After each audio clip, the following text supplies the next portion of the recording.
평안인사를 나누겠습니다. 하나님의 평강이 예배드리는 모든 분들에게 가득하시길 원합니다. 하나님의 평강이 목사님에게 가득하길 원합니다. 아멘. 서로 돌아보시면서요. 하나님의 평강이 가득하시길 원합니다. 오늘은 대림절 세 번째 주일입니다. 초기 기독교인들은 예수님이 오시는 하나님으로 경험하였습니다.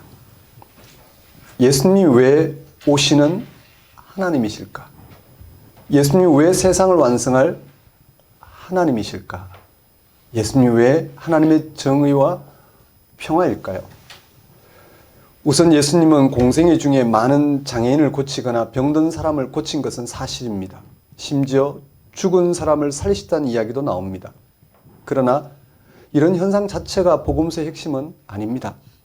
예수님에게 이런 일이 일어났다는 말은 예수님을 통해서 하나님이 오실 때 일어나야 할 일들이 먼저 예수님을 통해서 세상에 일어났다는 뜻입니다. 그것은 구원을 가리킵니다. 초기독교인들은 죽은 자 가운데서 부활하신 예수님에게서 하나님이 오셔서 행하실 일을 경험하였습니다. 이 세상의 모든 억압과 자기 성취로부터 자유롭게 하는, 즉 죄와 죽음으로부터 해방하는 일을 경험하였습니다. 그래서 그들은 예수님을 하나님 아들로 고백한 것입니다. 우리는 초기 기독교인들이 전하는 성경에 근거하여 세상을 전적으로 새롭게 하실 하나님이 오신다는 사실을, 그리고 예수님이 이미 오신 하나님이라는 사실을 자신이 얼마나 절실하게 받아들이느냐 하는 것이 우리의 신앙의 관건입니다. 예배는 지금 예수님이 세상을 새롭게 하시기 위해 오신 하나님이라는 사실에 전적으로 집중하는 시간입니다. 예배는 예수님이 오셔서 세상을 새롭게 행하실 하나님의 일을 전적으로 선체적으로 성취하신 하나님 아들이라는 사실에 집중하는 시간입니다. 다 같이 대림절 세 번째 주일 예배를 성부와 성자와 성령의 이름으로 드리겠습니다.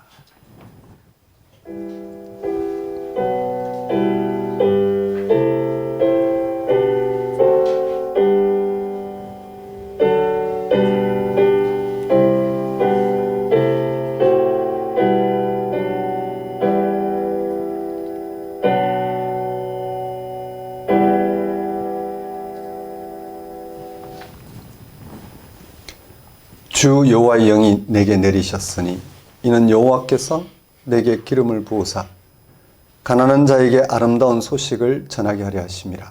나를 보내사 마음이 상한 자를 고치며 포로된 자에게 자유를, 갇힌 자에게 노임을 선포하며 여호와의 은혜의 해와 우리 하나님의 보복의 날을 선포하여 모든 슬픈 자를 위로하되 무릇 시온에서 슬퍼하는 자에게 화관을 주어 그 죄를 대신하며 기쁨의 기름으로 그 슬픔을 대신하며 찬송의 옷으로 그 근심을 대신하시고 그들이 의의 나무 곧 여호와께서 심으신 그 영광을 나타낼 자라 일컬음을 받게 하려 하심이라. 그들은 오래 황폐했던 곳을 다시 쌓을 것이며 옛부터 무너진 곳을 다시 일으킬 것이며 황폐한 성읍 곧 대대로 무너져 있던 것들을 중수할 것이며 무릇 나 여호와는 정의를 사랑하며 불의의 강탈을 미워하며 성실히 그들에게 갚아주고 그들과 영원한 언약을 맺을 것이라. 그들의 자손을 문나라 가운데에 그들의 후손을 만민 가운데에 알리리니 무릇 이를 보는 자가 그들은 여호와께 복받은 자손이라 인정하리라. 내가 여호와로 말미암아 크게 기뻐하며 내 영혼이 나의 하나님으로 말미암아 즐거워하리니 이는 그가 구원의 옷을 내게 입히시며 공의의 끝옷을 내게 더하심이 신랑이 사모를 쓰며 신부가 자기 보석으로 단장함 같게 하셨습니다.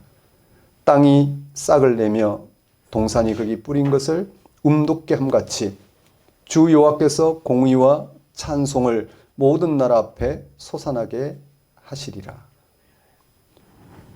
하나님 아버지, 창조주 하나님께서 세상을 창조하시고 보시기에 좋았더라 하신 대로 세상을 완성하시고자 세상 끝날까지 함께 하시는 하나님 아버지를 이 시간 찬양합니다. 예수 그리스도 안에서 세상의 죄와 죽음에서 건지시는 하나님의 구원을 이루시고 날마다 예수 그리스도와의 일치를 통하여 구원을 이루어 가시는 하나님 아버지의 크신 은혜를 이 시간 고백합니다. 성령의 능력으로 가난과 질병과 죽음의 세상 속에서도 하나님의 생명을 덧입음으로 자유와 기쁨과 희망의 삶을 살게 하신 하나님 아버지를 이 시간 경배합니다. 하나님 아버지, 이 시간 오직 하나님 한 분만을 찬양하며 하나님에게만 소망을 두고자 나온 우리의 예배를 받아주소서. 대림절기에 전적으로 하나님을 신뢰하고 순종한 결과 십자가 죽음을 당하신 예수님을 결국 부활 생명으로 승리하게 하신 하나님의 은혜를 맛보게 하시고 삶이 생명의 축제인 것을 깨닫게 하소서. 이 나라 이 교회가 하나님의 다스리심을 인정하고 통치를 고백하며 하나님만을 의지하게 하소서. 예수님 이름으로 기도드립니다.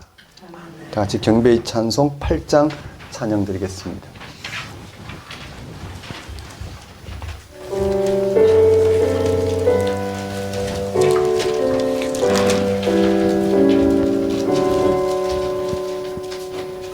거룩 거룩 거룩 전능하신 주님, 이른 아침 우리 주를 찬송합니다. 거룩 거룩 거룩 자비하신 주님, 성삼일체 우리 주로다. 거룩 거룩 거룩 주의 보좌 앞에 모든 성도 멸류관을 벗어드리네. 천군 천사 모두 주께 굴복하니 영원히 위에 계신 주로다. 거룩 거룩 거룩 주의 빛난 영광, 모든 죄인 내가 두어 볼 수 없도다. 거룩하신 이가 주님밖에 없네. 온전히 전능하신 주로다. 거룩 거룩 거룩 전능하신 주님, 천지 만물 모두 주를 찬송합니다. 거룩 거룩 거룩 전능하신 주님, 성삼일체 우리 주로다.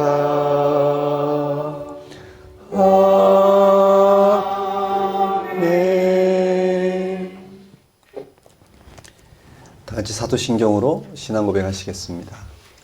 나는 전능하신 아버지 하나님 천지의 창조주를 믿습니다. 나는 그의 유일하신 아들 우리 주 예수 그리스도를 믿습니다. 그는 성령으로 잉태되어 동정녀 마리아에게서 나시고 본디오 빌라도에게 고난을 받아 십자가에 못 박혀 죽으시고 장사된 지 사흘 만에 죽은 자 가운데서 다시 살아나셨으며 하늘에 오르시어 전능하신 아버지 하나님 우편에 앉아 계시다가 거기로부터 살아있는 자와 죽은 자를 심판하러 오십니다. 나는 성령을 믿으며 거룩한 공교회와 성도의 교제와 죄를 용서받는 것과 몸의 부활과 영생을 믿습니다. 이 시간은 참회의 시간입니다.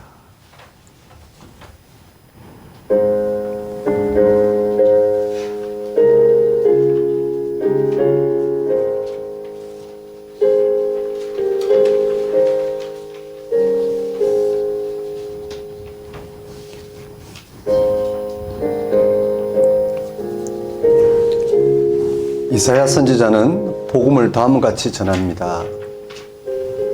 가난한 자에게 아름다운 소식을 전하게 하려 하심이라. 이사야는 가난한 자에게 기쁜 소식을 전하는 사명을 받았습니다. 마음이 상한 자를 고치고 포로된 자에게 자유를 주고 갇힌 자에게 해방을 선포하는 것입니다. 이사야 시대 하나님의 백성인 이스라엘이 주변 나라로부터 고통을 당하였습니다. 예루살렘은 완전히 파괴되었습니다. 성전도 파괴되고 성전의 집기는 강탈당했습니다. 지금도 다를 게 없지만 고대 시대의 전쟁에서 진 나라는 모든 수치를 감당해야만 했습니다. 수많은 사람이 죽는 것은 물론이고 재산도 빼앗기고 가정도 해체됩니다. 50년 이상 포로 생활을 견뎌야만 했습니다. 이제 이사야는 하나님이 은혜를 베푸시어 이스라엘의 원수를 갚으시고 슬픔 가운데 빠져있던 이스라엘을 위로하실 것이라고 외칩니다. 아직은 그럴 때가 시작되지는 않았습니다. 그러나 곧 그런 날이 온다는 것입니다. 이사야의 선포는 이스라엘 사람들만이 아니라 초기 기독교인들에게도 놀라운 말씀으로 받아들여졌습니다. 누가복음 기자는 예수님이 공생의 초기의 회당에서 하나님 말씀을 전하신 것으로 보도합니다. 예수님은 고향인 나사렛 회당에 들어가서 선지자 이사야의 말씀을 읽었습니다. 그 구절이 바로 주의 성령이 내게 임하셨으니 이는 가난한 자에게 복음을 전하게 하시려고 내게 기름을 부으시고, 그리고는 이어서 예수님이 이렇게 말씀하셨습니다. 이 글이 오늘 너희 귀에 응하였느니라. 이게 무슨 뜻일까요? 가난한 사람에게 복음이 전파된다는 말씀이 어떻게 이루어졌다는 것일까요? 예수님을 통해서 가난한 사람들의 모든 문제가 해결되었다는 뜻일까요? 그건 말이 되지 않습니다. 예수를 믿는다고 모두가 이런 총체적 가난을 면할 수는 없습니다. 지금 또 가난한 사람들은 과거나 다를 바 없이 여전합니다. 그런데도 성경은 예수님을 통해서 가난한 사람들에게 복음이 전파된다고 합니다. 이것은 곧 예수님이 왜 가난한 사람들에게 복음이냐 하는 질문과 같습니다. 가난의 문제가 해결되지 않았는데도 가난한 사람들에게 예수님이 복음인 이유는 무엇일까요? 예수님에게 세상의 모든 업적 의로부터 해방시키는 하나님 나라가 임하였기 때문입니다. 예수님을 통해서 주어지는 생명이 무엇인지를 안다면 업적을 남겨야 한다는 중압감부터 자유로워집니다. 예수님의 모든 삶과 운명은 하나님 나라와 직결됩니다. 마가복음 예수님의 첫 말씀을 이렇게 전합니다. 때가 찼고 하나님 나라가 가까웠으니 회개하고 복음을 믿으라. 예수님은 온몸으로 이 하나님 나라를 선포하셨습니다. 치병과 치유, 치병이나 치유, 비유 이야기 등은 모두 하나님 나라를 토대로 합니다.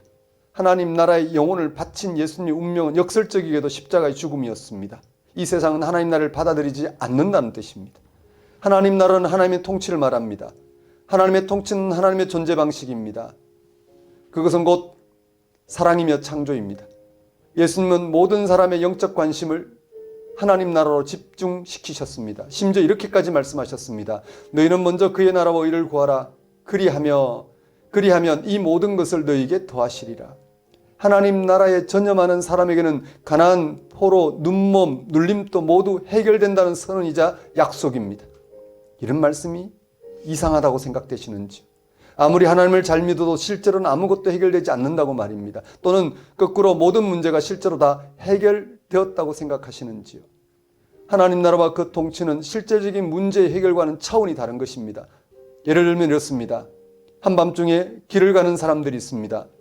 손전등이 하나밖에 없습니다. 그걸 서로 차지하겠다 싸웁니다.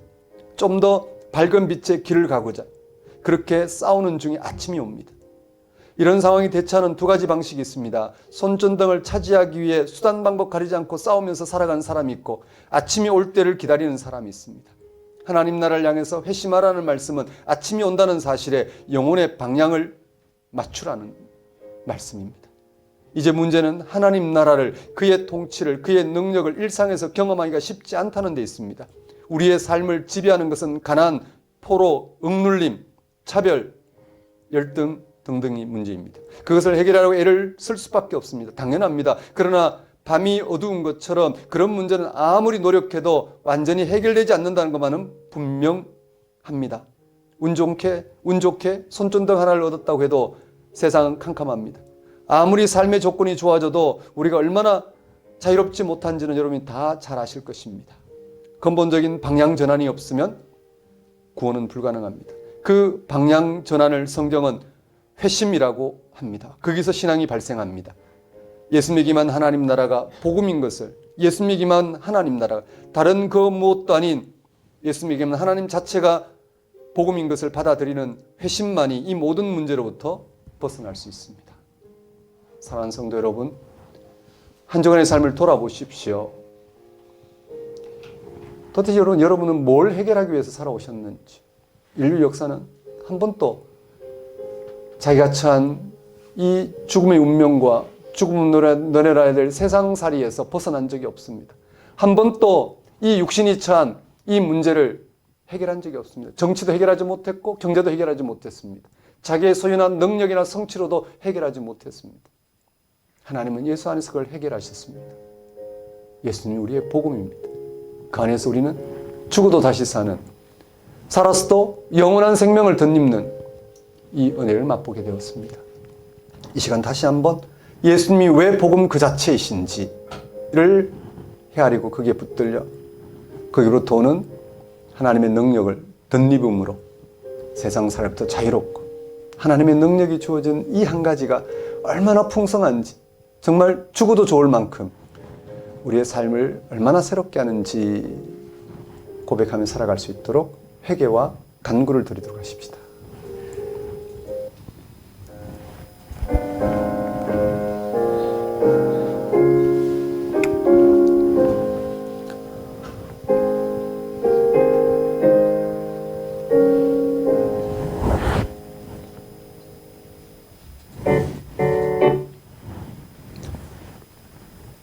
하나님 아버지, 이 시간 예수 그리스도 안에서 하나님만이 행할 수 있는 그 구원의 능력에 일치하여 그것이 우리의 모든 연약한 삶을 돌보시고 품으시고 새롭게 하시는 그런 하나님의 은혜임을 깊이 헤아리며 누리며 살아갈 수 있도록 인도하여 주옵소서. 육신의 삶이 연약할수록 하나님이 얼마나 그 연약함 가운데 가까이 오셔서 하나님만이 행할 수 있는 그 구원의 능력을 베풀고 있는지를 깨닫고 연약함이 오히려 하나님의 강력함을 경험하는 우리의 생명의 장이 될 수 있도록 주님 역사해 주옵소서. 예수님 이름으로 기도드립니다. 다 같이 영광성 6장 찬양 드리겠습니다.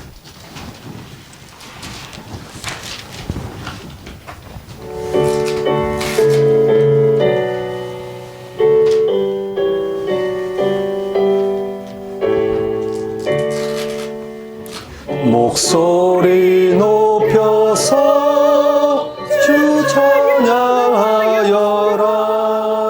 영광과 관세와 존귀와 위엄을 오늘이 다스리시는 만왕의 왕께 돌려라.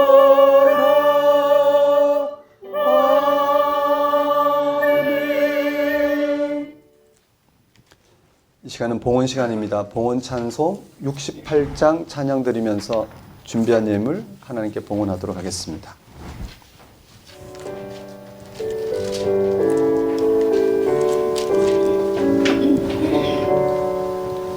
오 하나님 우리의 창조주시니 내 주님께 귀한 것 내 주께만 엎드려 경배드리며 내 주의 이름 높이 찬양하네. 오 하나님 우리의 대주 제사 되시어 든풍랑일 때도 도우셨네. 죽음에서 우리를 구하셨으니 내 주의 이름 높이 찬양하네. 주 하나님 이름을 함께 높이며 대주제께 영광을 돌리오리.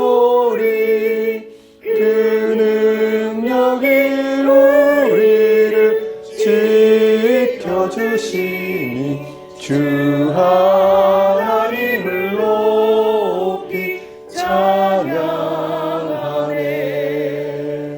아멘.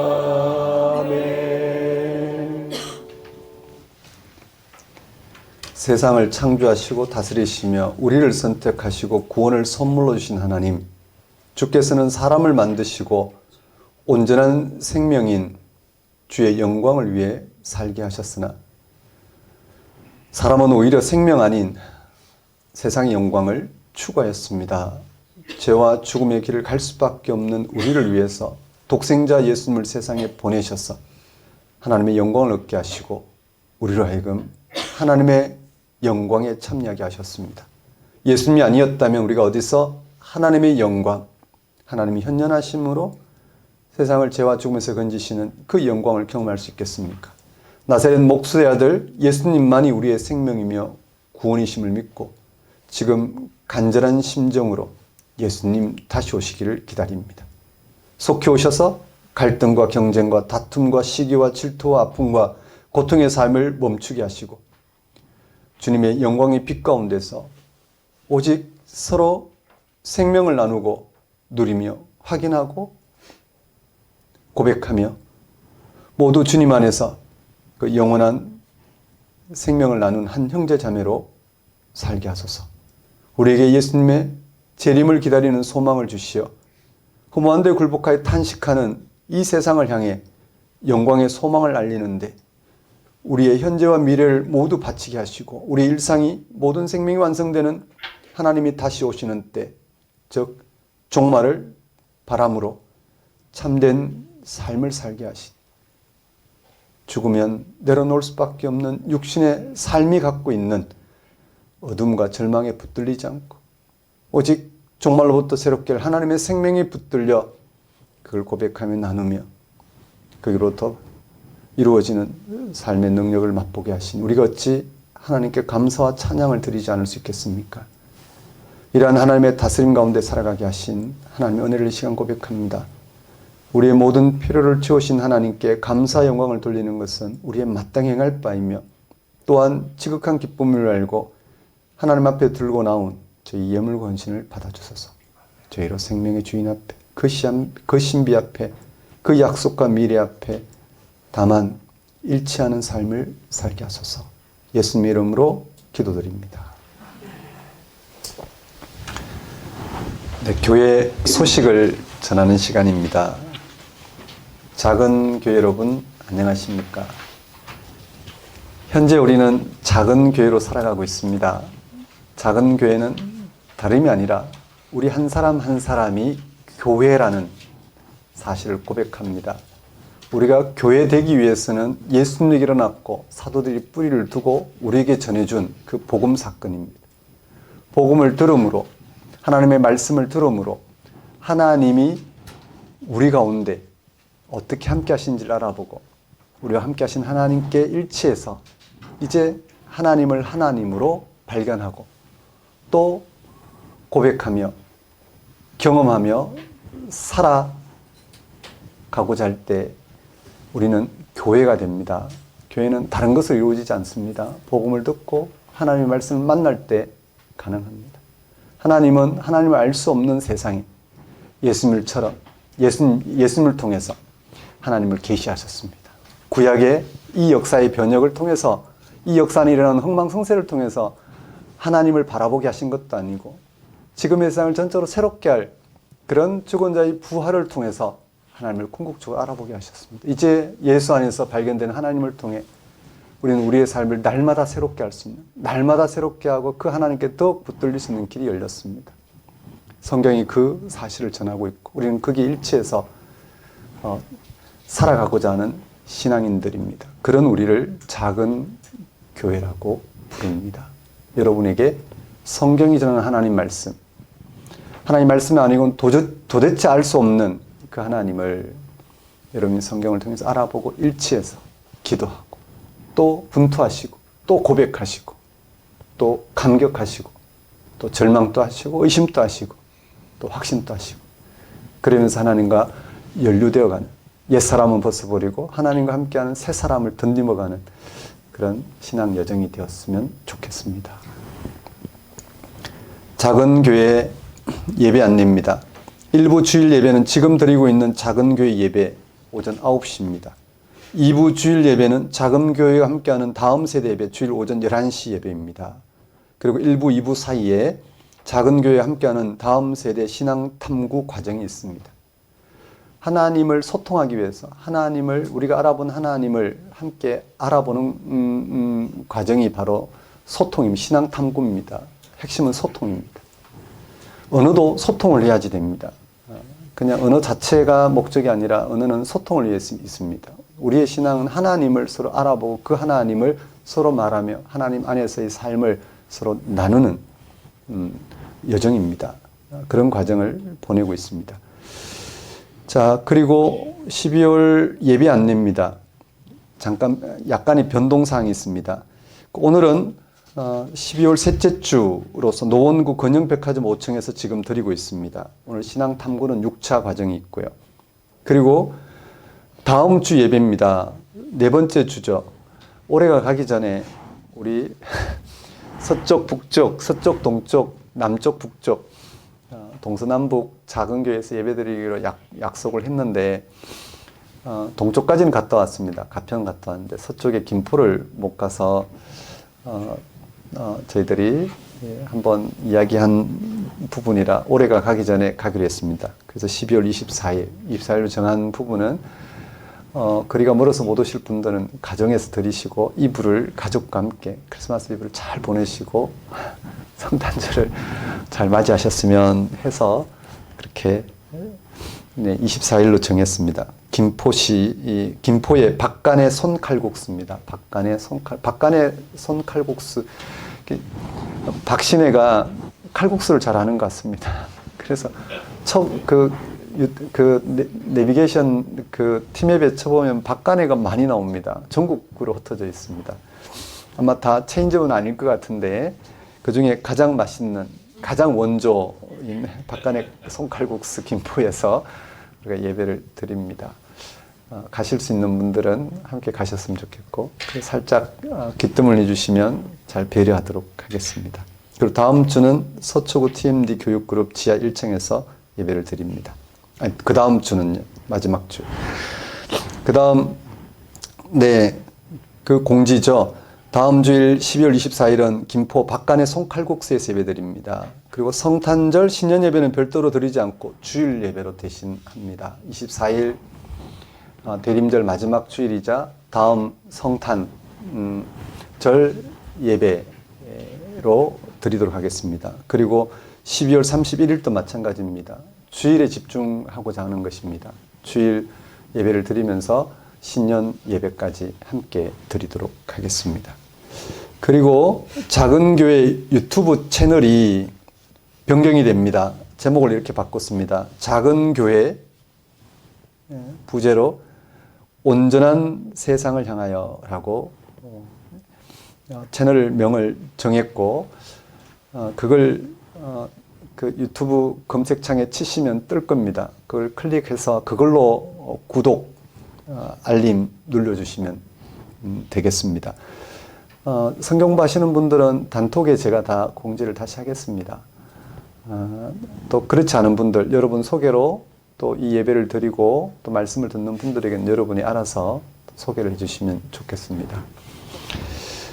네, 그 다음 큰 제목으로 세 번째, 2023년 작은교회 성경구본 이번 주 오늘부터 마무리가 됩니다. 주일반은 주일반대로 마무리가 되고 화요일반 화요일반대로 마무리가 되고, 그래서 금요일반까지 이번 한 주 동안 지난 4년간 공부했던 내용 마무리가 됩니다. 우리 연속으로 공부했습니다. 창세기, 또 이사야 공부하신 분 따로 있죠. 창세기, 이사야, 또 마가복음 공부하신 분들이 있고, 그 다음 누가복음, 사도행전, 이렇게 우리가 공부를 했습니다. 또 그 도중에 저희들이 사도신경까지 아이들과 함께 공부도 했습니다. 그 다음 2주간 24일부터 1월 6일까지는 방학입니다. 그리고 12월 24일, 2024년 1월 7일 주일부터 작은교회 성경 공부가 새롭게 시작되는데요. 고민을 하다가 일단 지금까지 했던 그 시간들을 유지하면서 구성을 해봤습니다. 주일 저녁은 8시, 10시까지입니다. 주일 저녁에 두 번을 하게 되니까 네, 한 주가 늘 너무 긴장이 돼서 7시, 9시 반 이제 공부를 했기 때문에 이제 작은 교회로 들어오실 분들 들어오시면 되니까 8시, 10시로 규정하고요. 그리고 월요일은 8시, 10시를 고정했는데 청년과 장년입니다. 저희 고민은 이제 새롭게 성경 공부하실 분들의 이 시간을 확보하는 거거든요. 그래서 일단 월요일로 일단 생각하고 있습니다. 월요일이나 수요일 오전, 만일에 새롭게 공부하시는 분들이 있으면 청년들을 시전제로 할 겁니다. 매주 하기가 청년들의 그 일상 그 리듬상 쉽지가 않기 때문에 청년들과 한 8주를 공부하면 나머지 8주는, 아니 그 다음 8주는 새로 공부하실 장년분들 또는 새로 공부할 청장년, 새로 공부하실 분들과 공부해서 어느 정도 성경에 입문을 하게 되면 작은 교회 성경 공부의 위탁으로 이렇게 공부할 수 있도록 안내하는 이런 역할로 하겠습니다. 바로는 안 되겠죠. 우리 작은 교회 성경 공부가 한 텀이 끝나야 되니까. 그래서 기다렸다가 작은 교회 성경 공부 다음 공부가 진행될 때 들어오시면, 만일 바울서신이면 빌립보서 공부가 끝나고 예를 들어서 에베소서 공부가 들어갈 때 들어오셔서 같이 위탁 교육을 할 수 있도록 이렇게 해보겠습니다. 그리고 화요일 사무엘상하 공부가 있고요. 수요일 마태복음 공부가 있고, 목요일 오전이 그 사도행전 끝나고 바울서신 들어오는 부분이고, 목요일 저녁은 바뀌었습니다. 마태복음을 2번 우리가 하는 게 좋을 것 같아서 목요일 저녁은 마태복음을 바꿨고요. 금요일 오전은 다시 또 바울서신입니다. 기존 반을 안 지키셔도 됩니다. 각자 듣고 싶은, 공부하고 싶은 과목, 그리고 시간을 정하셔서 그렇게 들어오시면 됩니다. 그리고 각각 각 반의 정체성을 유지하고 싶으면 별도로 지금까지 공부했던 반, 활성화된 반의 정체성을 좀 지키고 싶으면 별도로 또 모임을 가지면 되겠고요. 그것보다는 여러 반으로 흩어져서 특히 목요일 오전 반, 또 주일 저녁 반 같은 경우는 말씀에 깊이 참여하고 있기 때문에 다른 반에서도 리더십을 좀 발휘해 주면 좋겠다. 어떤 상향 기준을 가지고 좀 소통을 해 줬으면 좋겠다. 이런 생각은 하고 있습니다. 그 다음 4번째 항목입니다. 박충만 목사께서 이번 주일 마지막으로 청소년부 사역을 마무리합니다. 우리 남은 그 박도윤, 이제 올해 입시를 받고 입시 결과가 나왔습니다. 이제 청년으로 올라갑니다. 청소년부 사역은 이번 주부로 마무리가 됩니다. 5번째 항목입니다. 기부금 납입 증명서 신청을 받습니다. 우리 담당자에게 신청해 주십시오. 주부에 있습니다. 그리고 헌금에 대한 문의도 주부에 있는 담당자에게 문의해 주시면 되겠습니다. 자, 그러면 오늘 우리에게 주신 하나님 말씀 보겠습니다.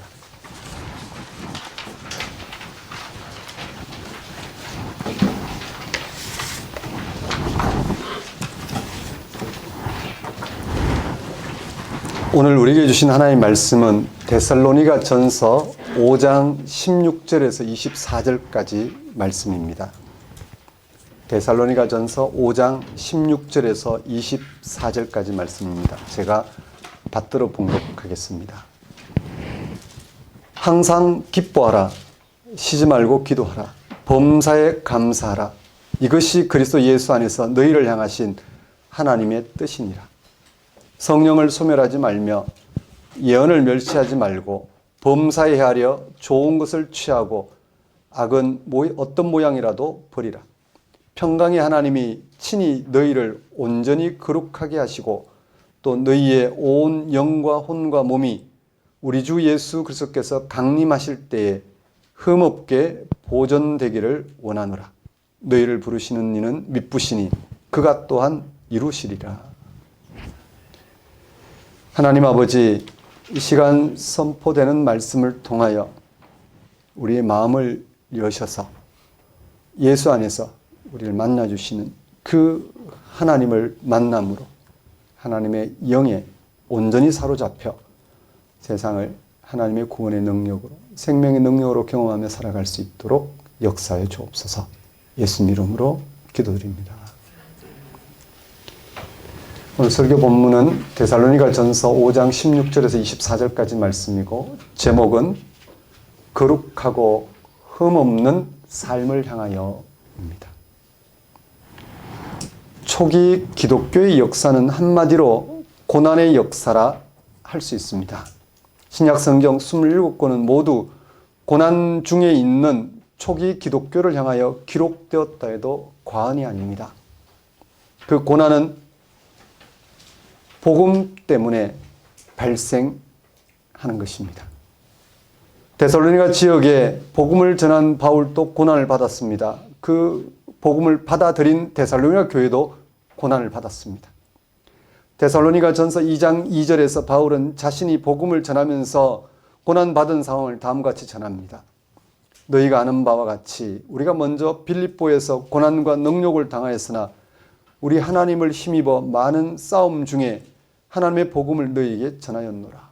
또 데살로니가 전서 2장 14절에서 바울은 자신이 전한 복음을 받아들인 데살로니가 교회도 복음 때문에 고난받은 상황을 다음과 같이 전합니다.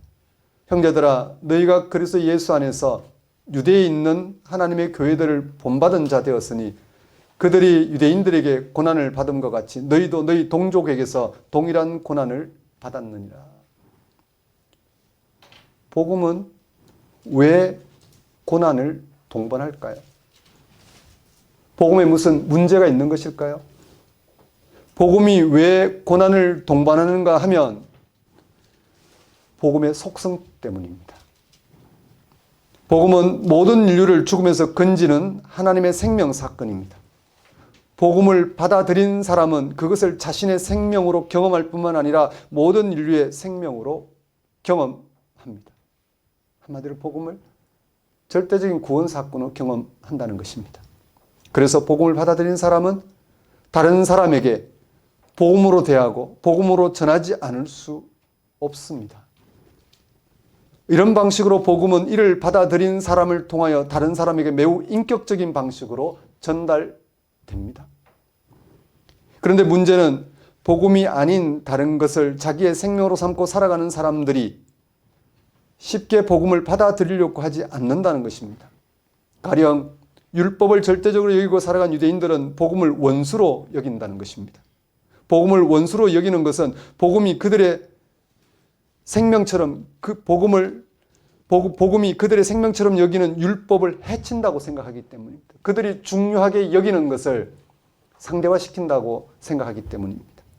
그런 사람들은 자기의 생명 같은 율법을 지키기 위해 복음을 전하는 사람들을 박해하는 것입니다. 심지어 복음을 전하는 사람들을 죽이면서까지 복음의 확산을 막으려고 합니다. 왜냐하면 복음이 이를 받아들인 사람을 통하여 인격적으로 전해지기 때문에 복음을 전하는 일을 박해하는 것입니다. 복음을 전하는 사람을 박해하고 제거하는 것으로 복음을 거절하고 배척하고자 하는 것입니다. 이렇게 복음이 고난을 동반하는데도 불구하고 복음의 사람으로 살아가는 이유가 뭘까요? 그런 삶은 오히려 훼손되고 파괴되는 것이 아닐까요? 당시 고난 중에 있는 데살로니가 교회에도 그런 두려움이 있었습니다. 데살로니가 교회가 고난 앞에서도 복음을 굳게 붙들고 잘 이겨내고 있었습니다. 하지만 고난을 인하여 삶이 잘못되는 것은 아닌가 하는 두려움은 떨칠 수가 없었습니다. 복음을 받아들였지만 그것 때문에 당하는 고난 가운데 살다가 죽은 사람들에 대한 염려가 있었습니다. 뭔가 살아생전에 고생 끝에 낙이 온다고 뭔가가 이루어질 것 같았는데 아무 일도 일어나지 않은 채 그저 고난 가운데 죽은 이들을 바라보면서 그들은 이게 뭔가 복음을 받아들였는데 주님 당장 오시지도 않고 살아생전에 어떤 것도 성취되지 않는 일 때문에 혹 이게 무슨 문제가 있는 게 아닌가라는 염려를 했습니다. 복음 때문에 고생하다가 죽게 되면 무엇이 남느냐는 것입니다. 죽기 전에 뭔가 이루어져야 하지 않는가 하고 생각하는 사람들도 있었습니다. 어떻게 해야 할까요? 초기 기독교이지 않습니까? 신학적으로 검증받은, 세밀하게 검증받은 그런 문제를 어떻게 대해야 할지 세밀하게 검증받은 그런 상태가 아닙니다. 그저 복음을 받아들이고 그 복음이 진행된 방향에서 그런 당할 수밖에 없는 그런 과정을 겪을 수밖에 없었습니다. 이대로 계속되면 고난에 대한 두려움이나 염려 등은 시간이 갈수록 더 깊어질 것입니다. 사도 바울이 데살로니가 전서를 통하여 제시한 해결책은 그들이 받아들인 복음의 능력을 더욱 분명하게 전하는 것이었습니다. 바울은 데살로니가 교회를 향하여 자녀를 기르는 어머니의 심정으로 복음만이 거룩하고 흠없는 사람으로 살아가게 한다는 사실을 전합니다. 오늘 본문 5장 23절은 다음과 같이 전합니다. 평강의 하나님이 친히 너희를 온전히 거룩하게 하시고 또 너희의 온 영과 혼과 몸이 우리 주 예수 그리스도께서 강림하실 때 흠없게 보존되기를 원하노라. 비슷한 구절이 3장 13절에도 있습니다. 바울은 데살로니가 교회가 흔들리지 않고 거룩하고 흠없는 사람들이 되기를 구합니다. 거룩하고 흠이 없다는 것은 높은 수준의 도덕성이나 삶의 조건이 완벽히 갖춰진 것을 가리키는 것이 아니라 복음의 능력 안에서 이루어지는 삶을 가리킵니다. 이런저런 것이 채워지는 게 아니라 복음의 능력 안에서 삶이 어떤 식으로 온전하게 되는지를 알아보는 삶을 가리킵니다. 거룩하고 흠 없게 된다는 것이 어떤 것일까? 구체적으로 어떤 삶일까? 그게 가능할까요? 바울은 본문에서 거룩하고 흠 없는 사람이라는 표현을 전후 맥락 없이 한 게 아닙니다. 오늘 23절에도 보면 우리 주 예수 그리스도께서 강림하실 때에라는 말이 들어 있습니다. 이 말씀이 중요합니다. 예수님의 다시 오심을 가리킵니다.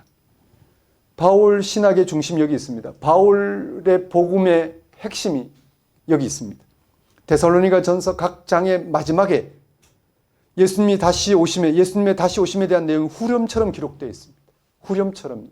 다른 서신서와 달리 데살로니가 전서는 각 장, 1장, 2장, 3장, 4장, 5장, 5장까지 있는데 각 장 마지막에 후렴처럼 예수님이 강림하신다는 사실이 기록되어 있습니다. 그 말은 한 주제를 설명하고는 후렴식으로 강림하실 때 또 한 주제를 이야기하는 강림하실 때 이런 방식으로 서신을 썼다라는 말씀입니다. 보세요. 먼저 1장 10절에서 또 죽은 자들 가운데 다시 살리신 그의 아들이 하늘로부터 강림하실 것을 너희가 어떻게 기다리는지를 말하니 이는 장래에 노하심에서 우리를 건지시는 예수시니라. 또 2장 19절에서 우리의 소망이나 기쁨이나 자랑의 면류관이 무엇이냐? 그가 강림하실 때 우리 주 예수 앞에 너희가 아니냐라고 했습니다. 또 3장 13절에서 너희 마음을 굳게 하시고 우리 주 예수께서 그의 모든 성도와 함께 강림하실 때 하나님 우리 아버지 앞에서 거룩함에 흠이 없게 하시기를 원하노라 라고 했습니다. 또 4장은 이 강림하실 때 후렴처럼 되어진 내용을 주제로 다루고 길게 해명하고 있습니다. 4장 13절에서 5장 11절까지입니다. 예수님의 다시 오심에 대한 사건을 세세하게 언급하고는 다시 오심의 때와 시기에 대해까지 전합니다. 이렇게 놓고 본다면 데살로니가 전서는 전체적으로 예수님의 다시 오심에 대한 호소라고 할 수 있습니다. 예수님의 다시 오심에 대한 신앙, 예수님이 다시 오심에 대한 신앙이 기독교의 중심이며, 이런 신앙이 있어야만 유대교의 박해와 앞으로 있을 로마의 박해 앞에서, 그리고 한 인간이 당면한 운명과 유형, 무형의 여러 가지 어려움 가운데서 이제 새싹처럼 막 시작하는 어린 교회에 속한 기독교인들이 버텨낼 수 있다고 바울은 생각한 것입니다. 다시 말씀드립니다. 주님 다시 오신다는 사실이 분명할 때 기독교 신앙은 성립될 뿐만 아니라 그 안에서 각종 박해를 이겨낼 뿐만 아니라 복음의 능력으로 살아갈 수 있다는 말씀입니다. 우리는 지금 대림절기를 보내고 있습니다. 대림은 강림이나 재림과 똑같은 낱말로서 예수 그리스도가 다시 오신다는 뜻입니다. 우리는 예수님이 실제로 재림하신다고, 즉 다시 오신다고 실제로 믿고 있을까요? 믿고 그렇게 세상을 대하며 살아가고 있을까요? 한번 그걸 진지하게 생각해 보지 않은 분들이 많을 겁니다. 예수님의 다시 오심, 즉 예수님의 재림이라는 말을 들으면 하늘, 구름, 휴거, 흰옷 입은 예수의 모습이 생각날 겁니다. 우리가 일반적으로 연상하고 있는 재림 때의 모습은 사도행전 1장 6절에 10절에 나옵니다. 부활의 예수님은 제자들이 지켜보는 가운데 구름에 쌓여 하늘로 올라가셨습니다. 그 순간에 천사들이 나타나서 예수님이 이런 모습 그대로 다시 오신다고 말했습니다. 데살로니가 전서 4장 13절 이하의 설명은 다음과 같습니다. 마지막 때 하늘에서 큰 소리가 울리고 나팔 소리가 납니다. 하늘에서 주께서 강림하시고 죽은 자들도 살아나고 그 순간 살아있던 자는 구름에 쌓여 공중으로 올라갑니다. 이를 휴거라고 하죠. 만화 같은 설명이고 정말 영화 같은 설명입니다. 예수님의 재림 때 실제로 이런 일이 일어난다고 그렇게 생생하게 묘사하고 있는 것일까요? 여러분 어떻게 생각하시는지. 이런 묘사는 묵시문학의 전형입니다. 묵시문학입니다. 예수님의 부활 사건과 성천과 다시 오심을 우리에게 알려주기 위한, 그런 어떤 일어난 사건의 실체를 알려주기 위해서 취한 묵시문학의 형태입니다. 문학적 형태란 말씀입니다. 극단적인 상징을 통해서 진리를 전하는 글쓰기 방식입니다. 글쓰기 방식이 어떤 건지, 그 형식이 어떤 건지를 알지 못하면 문자적으로 대하면 우리는 실체를 놓칩니다. 실체를 놓치게 됩니다. 실제 예수님이 다시 오시는 사건은 우리에게 일어날 실제적인 사건인데, 그걸 전하는 방식을 마치 문자적인 사실, 문자적으로만 우리가 받아들인 나머지 예수님이 다시 오신다는 사실을 신화적으로 여기고 그 문자 그 자체가 이루어지는 것을 마치 실제인 것처럼 받아들이는, 주객이 전도되는 꼴이 됩니다. 오늘 본문은 극단적인 상징을 통해서 진리를 전하는 글쓰기 방식입니다. 그래서 사람들은 이걸 이해하지 못하기 때문에, 성경을 바르게 읽지 못하기 때문에 오해를 합니다. 이런 오해를 피하기 위해서는 성경의 표현 형식이 아니라 실체를 알아야 합니다. 성경이 전하고 있는 재림의 실체를 잘 밝히고 있는 것이 사도신경입니다. 사도신경은 그 대목을 이렇게 진술했습니다. 거기로부터 살아있는 자와 죽은 자를 심판하러 오십니다. 사도신경에는 구름이나 나팔 소리, 공중부양 같은 말이 나오지 않습니다. 휴거 같은 말이 나오지 않습니다. 그런 모든 표현이 말하고 있는 실체를 딱 꼬집어서 우리에게 전해주고 있습니다. 예수 재림 자체라기보다는 재림의 목표가 더 중요하게 다루어졌습니다. 재림의 목표는 예수님을 통한 생명 완성입니다.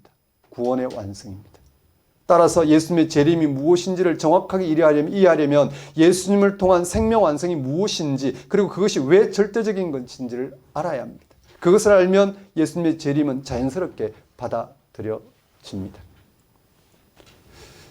생명이 또는 생명 완성이 무엇인지 깊이 생각해 보신 적이 있으신지요? 예수님의 공생애 중에 예수님을 찾아온 사람들의 관심이 바로 이것이었습니다. 요한복음 3장 1절 이하의 니고데모 이야기가 나옵니다. 그는 밤에 예수님을 찾아와서 우리는 당신이 하나님께로 오신 선생인 줄 압니다 라고 말을 꺼냈습니다. 마가복음 10장 17절 이하에 어떤 부자가 예수님을 찾아와서 내가 무엇을 하여 영생을 얻으리까? 라고 물었습니다. 예수님의 제자들의 궁극적인 관심도 생명을 얻는 것이었습니다. 세상에서 행복하게 사는 게 생명이지 다를 게 뭐 있냐 생각할 수 있습니다. 행복하게 산다는 게 쉽지 않다는 걸 여러분 경험적으로 잘 알고 있을 것입니다. 착하게 사는 것도 쉽지 않습니다. 넉넉하게 사는 것은 더욱 어렵습니다. 마음의 평화를 누리고 싶으나 그것도 잘 안 됩니다. 부자가 되고 건강하기만 하면 모든 문제가 해결될 것 같지만 실제로는 전혀 그렇게 하지 않습니다. 그렇게 되지 않습니다. 개인도 그렇고 가족도 그렇고 심지어 교회 공동체도 그렇고 국가도 그렇습니다. 더 근본적으로 우리는 우리의 삶이 무상하다는 사실을 견디지 못합니다. 재미있는 일을 찾아보지만 그것도 잠시입니다. 다시 우리는 깊은 공허의 신문연으로 떨어집니다. 사람에 따라서 차이가 있긴 하나 우리 모두 평생 목마른 사람처럼 살아갑니다. 갑자기 즐거운 일을 하다가 화가 납니다.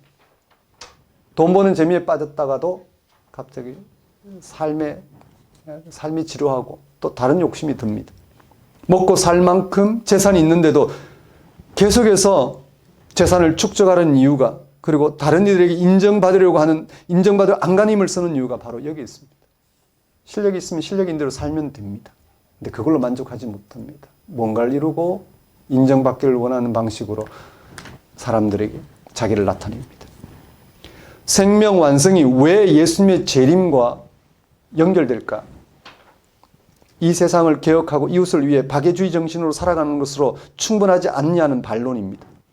교회 밖의 휴머니스트들은 대다수가 그렇게 생각할 것입니다. 이 대목이 바로 세상의 휴머니스트들이나 타 종교인들과 기독교인이 갈라지는 지점입니다. 두 가지 대답이 가능합니다. 첫째, 우리 기독교인들은 생명 완성이 스스로의 노력으로 가능하지 않다고 생각합니다.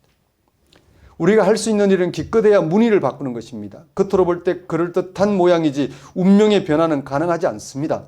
우리가 노력하면 존경받는 사람이 되기는 하지만 그것으로 생명이 완성되는 게 아니라는 사실 여러분 다 잘 알 것입니다. 세상에 무엇을 완전하게 이뤘다 하더라도 자기 생명은 어찌할 수가 없습니다. 죽음에 처한 우리의 운명이 그것이 극복되는 생명과 철저히 단절되어 있기 때문입니다. 그래서 기독교인들은 예수님의 재림을 통해서만 인간과 세상의 생명이 완성된다고 믿습니다. 그 믿음은 초림하신 예수님을 통해서 확인한 믿음입니다. 둘째, 우리 기독교인들은 예수님이 생명 완성을 이룬 분이라고 믿습니다. 그래서 우리는 그를 신인, 즉 참된 하나님이며 참된 인간이라고 고백합니다. 예수님은 인류 역사에서 유일하게 특별한 존재입니다. 하나님과 우리의 관계를 완벽하게 드러낸 유일한 인물입니다. 이것을 아주 실질적으로 우리는 이해해야 합니다. 예수님에게 하나님이 자기를 나타내셨습니다. 하나님은 예수님을 통해서 하나님과 우리의 관계를 드러내셨습니다. 그래서 예수님은 하나님이 창조한 세상을 완성할 고난을 손에 든 유일한 인간입니다. 우리는 예수 안에서 이제 하나님을 하나님으로 하나님 앞에 하나님과 일치한 인간으로 살아갈 수 있게 된 것입니다. 더 정확하게는 예수님은 인간이 되신 하나님입니다. 기독교 신앙은 초기부터 지금까지 생명이 완성될 순간으로 예수님이 다시 오시는 때를 학수고대합니다. 인간으로 오셔서 하나님과 우리의 온전한 관계를 드러내시고 우리를 그 온전한 관계로 불러주셔서 그 안에 살아갈 때 그렇게 살아가도록 불러주신 예수님을 통해서 궁극적으로 예수님에게 이루어진 하나님과 우리의 관계가 우리와 하나님 관계 온전히 드러나는 때, 그때가 바로 예수님 다시 오시는 때입니다. 우리는 그것을 학수고대하고 있습니다. 그렇다면 언제 예수님의 재림이 일어날까요? 바울은 오늘 본문에서 강림하실 때라고만 말하지 구체적인 시점은 말하지 않습니다. 신약성경 다른 대목에서도 예수님의 재림 시점을 명시적으로 밝힌 구절은 없습니다. 사이비 이단 교주들이 가끔 구체적인 시점을 말하긴 하지만 정통 기독교에서는 그걸 말하지 않습니다. 정통 기독교란 성경의 의도를 알아보고 그것을 밝혀온 그런 전통을 받아들인 정통 기독교에서는 그걸 말하지 않습니다. 말할 수도 없습니다. 예수님도 그건 하나님의 권한에 속한 것이기 때문에 자기도 모른다고 말씀하신 적이 있습니다. 초기독교는 예수님의 재림이 당대에 일어날지 모른다고 생각을 하긴 했습니다. 그래서 아주 열광적인 형태의 신앙생활을 했습니다. 그러나 재림이 되면서 신앙을 포기하는 사람들도 나왔습니다. 이제는 아무도 재림의 때를 못 박아 말하지 않습니다. 아직까지 예수님의 재림이 일어나지 않았다면 예수님의 재림은 그러면 앞으로도 계속 일어나지 않는다는 것일까? 예수님의 재림에 대한 신약 성경의 주장은 예수님과 그의 말씀을 뭔가 착각해서 신약 성경은 그렇게 주장하는 건 아닐까? 여러분 어떻게 생각하십니까? 2000년 동안 재림이 일어나지 않는데 앞으로 2000년 동안 안 일어날 거라고 생각하십니까? 예수님의 재림은 신약 성경이 뭔가 착각해서 강조했을 뿐이지 지금처럼 예수를 믿는 이런 삶으로 평안을 얻고 살아가다 세상을 마무리하는 것, 그리고 언젠가 때가 되면 그저 하나님이 세상을 완성하실 거라는 막연한 그런 기대로 살아가는 것, 이 정도로 우리가 생각하고 있는 건 아닐까요? 한번 잘 생각해 보십시오. 예수님의 재림은 생명 완성이라고 말씀드렸습니다. 그렇다면 그것은 곧 하나님 나라의 실현입니다. 하나님 나라 안에서 세상이 창조되었고 구원을 받았고 완성됩니다. 예수님의 재림은 하나님 나라의 실현입니다. 그 하나님 나라는 이미 우리의 현재 삶의 비밀한 방식으로 시작되었다고 예수님 말씀하셨습니다. 그렇다면 예수님의 재림 역시 우리의 삶에서 이미 일어난 것과 마찬가지입니다. 예수님 부활 사건과 재림은 어찌 보면 동일한 사건이라 할 수 있습니다. 비유로 말씀드리면 죽음이 살아있는 우리의 삶에 이미 들어와 있는 것과 같습니다. 우리는 살아있으나 이미 죽음이 그 운명 지어져서 죽은 자와 같습니다. 시간 차이만 있을 뿐입니다. 삶과 죽음은 하나의 사건입니다. 삶이 시작되면서 동시에 죽음이 시작되었기 때문입니다. 인생이 허무하다고 말씀드리는 게 아닙니다. 이 사실을 뚫어보는 사람은 오히려 죽음과 결합되어 있는 현재의 삶을 매 순간 신비롭게 경험합니다. 뭔가 새로운 게 더 있는 게 아니라 살아있는 이 삶 자체가 얼마나 신비한지, 죽음과 다른 살아있는 이 삶 자체가 얼마나 신비한지, 그래서 이 삶이 갖고 있는 그 신비를 헤아리려고 할 것입니다.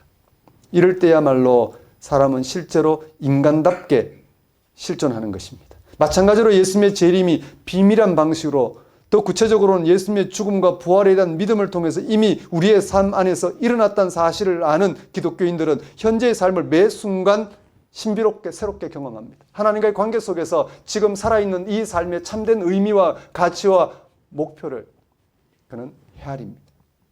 이런 기독교인의 삶은 고난과 죽음 앞에서도 그것이 극복되는 생명의 능력에 사로잡혀 그 완성을 향해 나아갑니다. 이렇게 예수님의 재림을 기다리는 기독교인은 생명 완성을 향한 거룩하고 흠이 없는 삶을 살아가게 되는 것입니다. 이 세상 그 무엇으로도 훼손당하지 않고 예수 안에서 하나님이 우리를 온전하게 하신다는 사실에 근거해서 자기의 삶을 회복하고 또 회복하고 또 소망을 갖고 살아간다는 것입니다. 그렇다면 여러분, 예수님의 재림을 기다리는 삶이 생명 완성을 향한 거룩하고 흠이 없는 삶이라는 것을 안다면 어떻게 세상을 살아가야 할까요? 우리가 예수 믿는 사람들이잖아요. 예수님을 통해서 죽음이 극복되는 생명이 하나님부터 우리에게 나타났다는 사실을 받아들이는 사람들이잖아요. 우리는 가난한 자조차도 예수 안에서 복되다는 사실을 알아본 사람들이잖아요. 더 이상 원수 지는 삶이 아닌 그 둘을 나누는 그 모든 것들의 경계가 허물어졌고 삶과 죽음의 이 경계도 허물어졌고 예수 안에서 하나된, 그야말로 하나님의 생명으로 하나된 사건을 알아본 사람들이잖아요.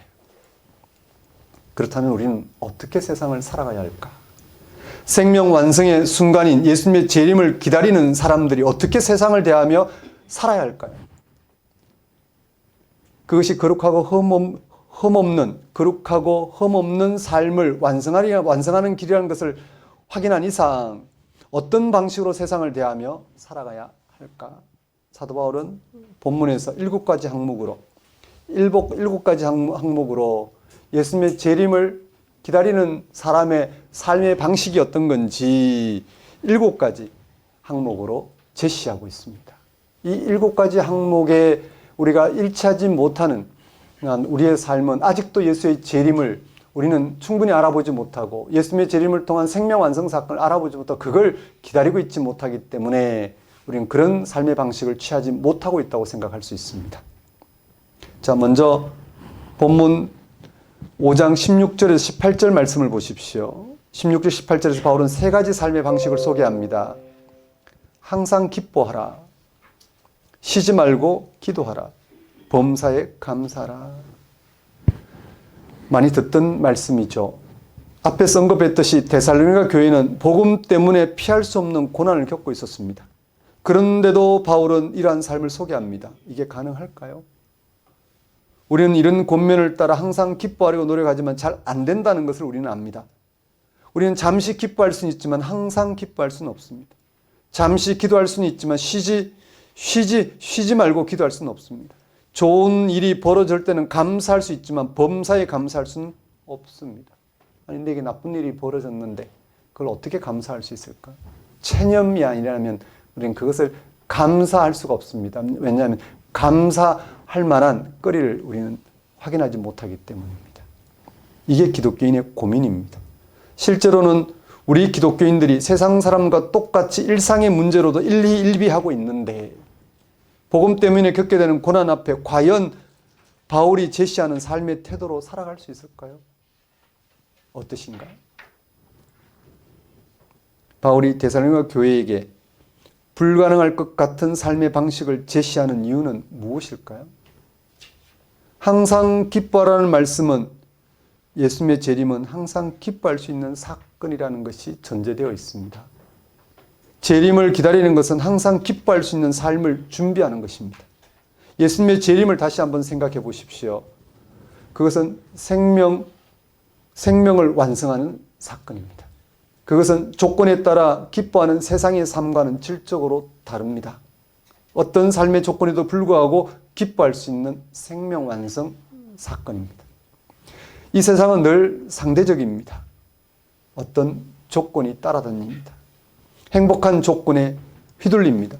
거기서 벗어나기 힘듭니다. 교회 문제도 그렇습니다. 교회가 부흥하면 기쁘지만 어려움이 많으면 기뻐할 수 없습니다. 교회를 비롯해서 이 세상의 일로는 결코 항상 기뻐할 수 없습니다. 이 사실을 아는 사람은 예수님의 재림으로 인해서 주어지는 절대 생명을 기다릴 수밖에 없습니다. 상대적인 기쁨에 떨어지지 않고 항상 기뻐할 수 있는 삶의 완성을 기다릴 수밖에 없습니다. 그 기다림이 오히려 고난받는 상황에 처하게 하더라도 그는 그것을 기꺼이 감수하면서까지 지금의 삶이 완성되는 순간을 더욱 간절히 기다리고자 할 것입니다. 예수님의 재림을 통한 생명 완성에서 항상 기뻐하는 삶이 주어진다는 것을 알기 때문입니다. 그래서 바울은 재림을 기다리는 기독교인들에게 항상 기뻐하라고, 쉬지 말고 기도하라고, 범사에 감사하라는 삶의 방식을 제시하는 것입니다. 그럴 때 그에게는 이미 조건에 따라 기뻐하기도 하고 그렇지 못하는 그런 삶에서 벗어나서 항상 기뻐할 수 있는 삶의 차원에 닿아서 그것을 삶의 방식으로 삼고 헤아리고 살아갈 수 있기 때문입니다. 쉬지 않고 기도하는 것. 우리는 좋을 때 좋은 방식으로 기도하고 나쁠 때 나쁜 게 좀 벗어나도록 기도하는데 멈춥니다. 그런 우리의 필요에 따라 움직이는 기도가 아니라, 행하는 기도가 아니라 저 예수 안에서 온전한 생명을 알아보고 그것이 이루어지기를 바라는 것은 우리가 좋을 때도 좋지 않을 때도 언제나 우리가 구해야 될 기도인 걸 압니다. 그런 이는 쉬지 않고 기도합니다. 우리는 우리 가운데 좀 유익한 일들, 눈에 보기에 좋은 일들은 감사합니다. 그렇지 못한 일은 거기서 빨리 벗어나게 한 것을 또 조건에 따라 감사합니다. 그러나 예수 다시 오심으로써 이루어질 생명 사건을 아는 사람은 그것이 우리가 모든 순간에도 감사할 수 있는, 우리가 세상에서 잘 되는 것에만 딱 떨어졌다면 도무지 알아볼 수 없었던, 또 세상이 잘못되는 것 때문에 절망했다면 도무지 알아볼 수 없었던 저 죽은 자 가운데 부활하신 예수를 통해서 알아보게 한 저 온전한 생명 완성을 우리가 알아본 사람은 언제나 감사할 수 있는, 모든 일에 감사할 수 있는, 항상 감사할 수 있는, 죽어도 감사할 수 있는 그런 감사의 삶을 그는 받아들이고 살아갈 수 있게 된다는 말씀입니다. 이렇게 재림을 기다리는 사람의 삶의 경지가 어떤 차원인지를 전함으로써 거기에 참여하도록 불러주고 있는 말씀입니다. 이어서 바울은 본문 5장 19절 22절에서 다음과 같이 권면합니다. 이 권면은 바울이 제시한 예수님의 재림을 기다리는 기독교의 삶을 가능하게 하는 길을 알려주고 있습니다. 어떻게 하면 항상 기뻐하고, 어떻게 하면 쉬지 않고 기도하고, 어떻게 하면 범사에 감사할 수 있는 그런 생명 완성의 경지를 받아들이고 살아갈 수 있을까? 어떻게 하면 그럴 수 있을까? 보십시오. 성령을 소멸하지 말며 예언을 멸시하지 말고 범사에 하려 좋은 것을 취하고 악은 모양이라도 버려라. 먼저 성경을 소멸하지 말며 예언을 멸시하지 말라는 바울의 말씀 충고에서 성령은 예수님의 재림으로 완성될 절대 생명의 영이고 예언은 그것에 대한 설교입니다.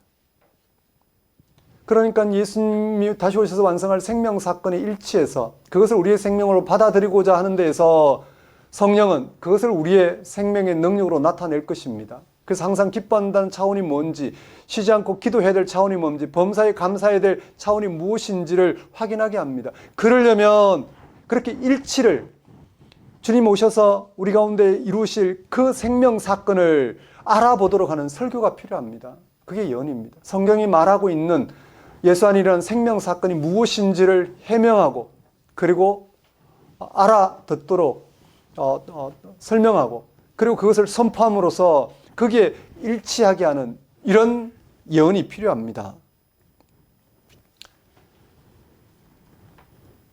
영경험을 잃어버리지 않고 그 영경험에 이르게 하는 생명 완성에 대한 설교를 멸시하지 말라는 충고입니다.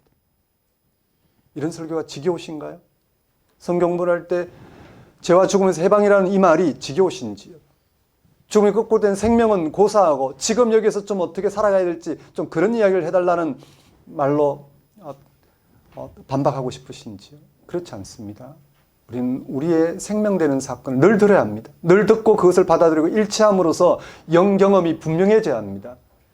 하나님의 영이 하시고자 하는 생명 경험이 분명해져야 됩니다. 그 길은 성경 말씀에 우리가 일치하는 수밖에 없습니다. 하나님 행하신 일에 일치하셔서 하나님 행하실 일을 우리가 경험하는 수밖에 없습니다.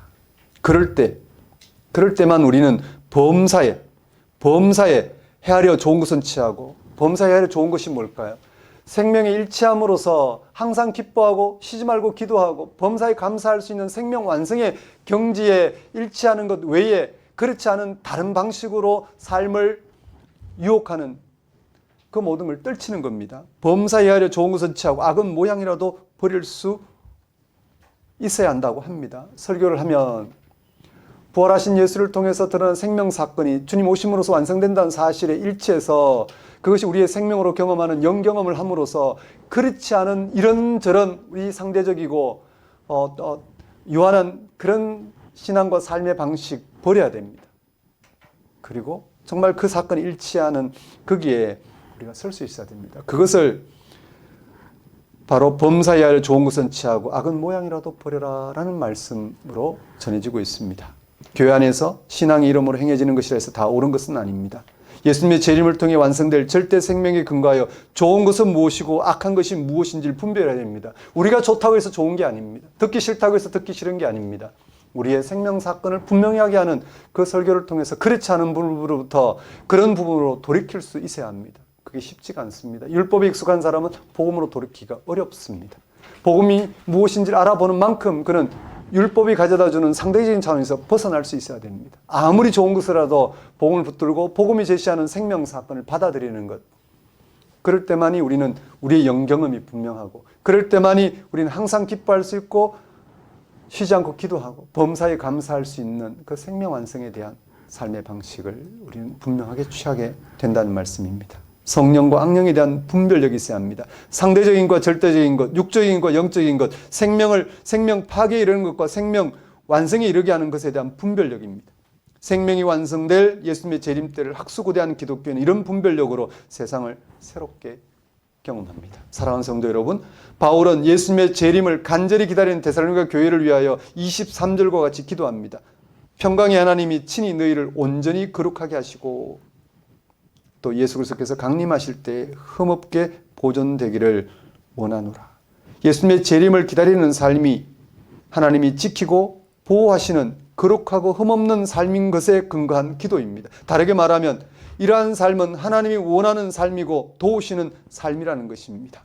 그래서 바울은 24절과 같이 기도의 응답을 확신합니다. 너희를 부르신 이는 미쁘시니 그가 또한 이루시리라. 하나님은 거룩하고 흠없는 삶을 살게 할 뿐만 아니라 그런 삶을 완성하신다고 확신합니다. 하나님께서 예수의 재림 때까지 그분의 고유한 능력으로 생명 충만하게 살아가도록 도우실 것을 바울은 확신합니다. 이미 기도의 응답을 그는 확신합니다. 여러분도 이 한 주간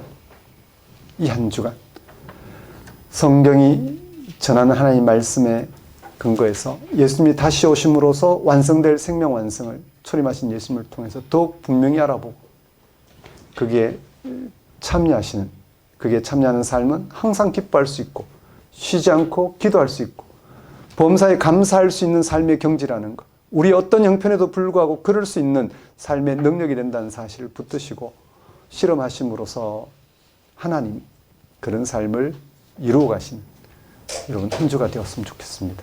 그것이 바로 세상에 당하는 어떠한 일에도 불구하고 바로 거룩하고 흠없는 삶을 사는 길입니다. 그런 삶으로 한 주를 보내시기를 권면드립니다. 기도하겠습니다.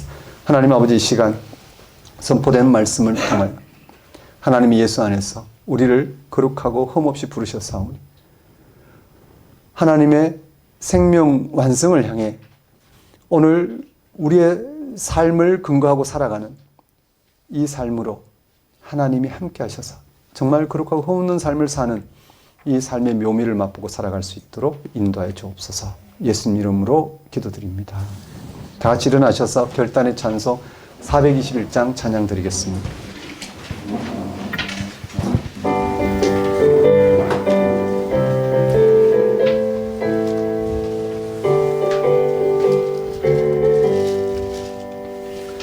내가 예수 믿고서 죄사함 받아 나의 모든 것 다 변했네.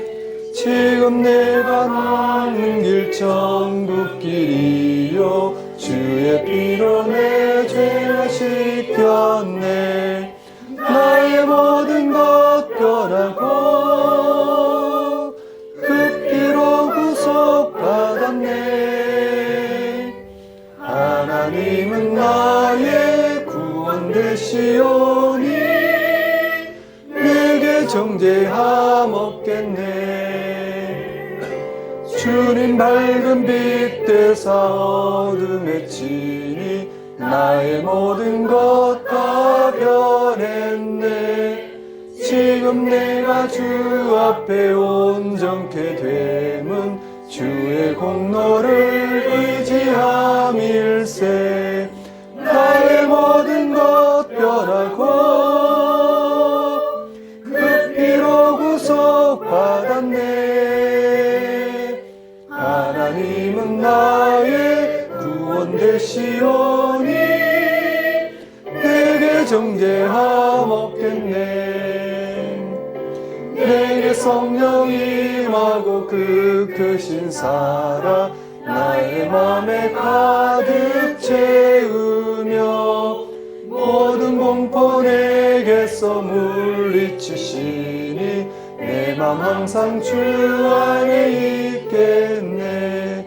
나의 모든 것 변하고 그 피로 구속받았네.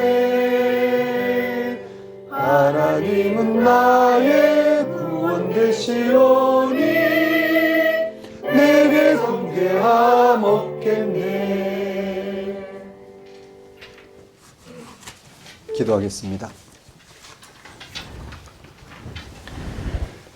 이젠 우리 주 예수 그리스도의 은혜와 하나님의 무한하신 사랑과 성령님의 교통하심, 예수님의 재림으로 완성될 생명 완성을 기다리는 사람들에게 하나님께서 친히 지키시고 보호하셔서 그에 이르는 거룩하고 흠없는 삶을 살게 하실 것을 믿고 그렇게 살아가고자 결단하는 모든 성도와 세상 모든 사람과 만물 위에 영원히 함께 하시기를 축원합니다.